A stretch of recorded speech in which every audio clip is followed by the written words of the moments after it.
We're two best buddies of over 15 years on a mission to spread veganism to the mainstream from the perspective of the everyday guy. But first, let me introduce to you my best friend Steven. Ever since he was a kid, he's loved the drums and anything with wheels. The cars, the motorcycle, he thought he was so cool. But he wasn't really cool until he started his vegan journey about 5 years ago. Now at first, he was pretty scary to be honest.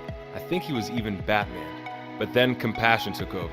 In fact, he gave up his dream job with the FBI for a life of compassion. And now, he works on becoming the best vegan version of himself every single day. And those shirtless selfie pictures, I'll tell you, you can't beat them. This is my best friend Brad. His parents clearly spoiled him as a child even though he was a little baller. But smoothies saved his life. They even led him to a successful modeling career with a lot of international work and being signed with a lot of the top agencies in the country. Oh, and he loves Chipotle. No, I mean, he really loves Chipotle, especially a double stuffed sofritas bowl, which actually helped lead him into the plant-based lifestyle about a year and a half ago. Oh, I'm getting mental clarity, I'm getting spiritual alignment, I'm getting a healthier body, I'm becoming fulfilled, becoming a better influence in the world. Holy crap, that's way better than that chicken.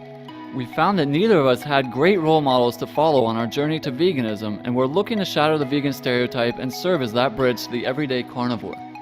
We tackle the toughest topics through the lens of a vegan vet, a new vegan, and most importantly, a meat eater curious about this whole plant-based thing. And we do it with our unfiltered, honest, and sometimes goofy style.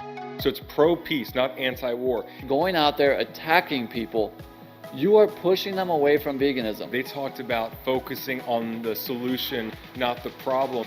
It comes down to, are you taking a short-term approach or long-term? As he said before, this is not a sprint, it's a marathon. Your mind opens and you start looking for more of those things that help you elevate yourself. They also have the field roast celebration roast, which is great for events like Thanksgiving or Christmas.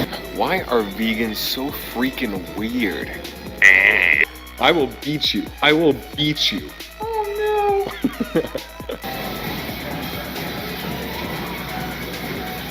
Striking. What a dashing young man. All right, guys. So what do you guys think? Are you ready to help us shatter this horrible vegan stereotype and become a veganator? Subscribe below and share any videos you like with family and friends. Oh, and before you go, check out our website, vegan2.0.com. We have some amazing giveaway guides, all for you, all for free, all for helping the animals. Until next time, hasta la vista, veganators. Want to get some Chipotle? I thought you'd never ask. All right, let's do it.